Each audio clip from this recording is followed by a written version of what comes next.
Hi everybody, welcome to the course. My name is Brittany Estes. It's great to have you guys all here. I wanted to say a quick hello to introduce myself and to let you guys know that if you need to contact me, please use the Canvas email functionality. That's where I will be communicating with you guys throughout the week. It's also where I'll be sending you guys reminders every Monday morning of what the assignments are for the week. So make sure you have your notifications turned on for that. And I wanted to give you guys a little bit of my background just so you know who I am. I have a bachelor's and a master's in English literature. I have another master's in education from Vanderbilt, and I have taught at the college level for over 10 years now.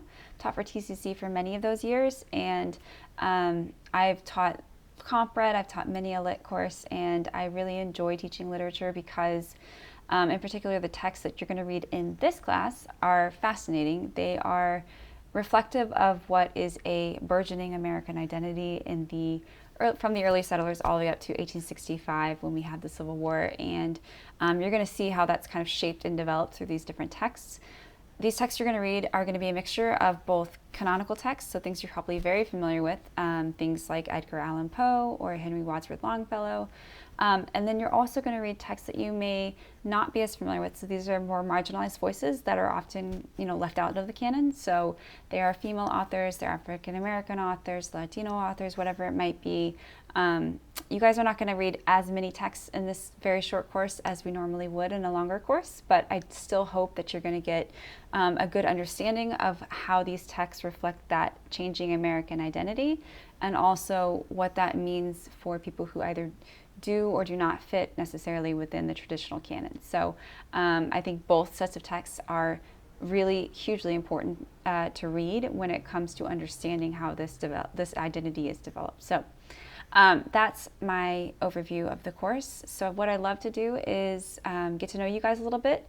I want us all to be able to put a little bit of a personality behind the name on the screen. So go ahead and move on and introduce yourself via the discussion board that's next. Tell us who you are, tell us what you're studying, tell us what you're interested in as a career, and then something of interest so we know a little bit about you, something kind of cool. So I'll start on that front. Some interesting things about me are that I play guitar, I do photography, I am learning Spanish in addition to speaking Dutch and English and French, and I am very interested in learning more of the Adobe Creative Suite along with my photography skills. So that's something that I am personally working on right now, getting better at Lightroom and Photoshop and all the great Adobe tools. So if you have any questions, let me know, reach out. But otherwise, that's a little bit about me, and I look forward to getting to know you guys. And please don't hesitate to reach out if you have any questions. Thanks.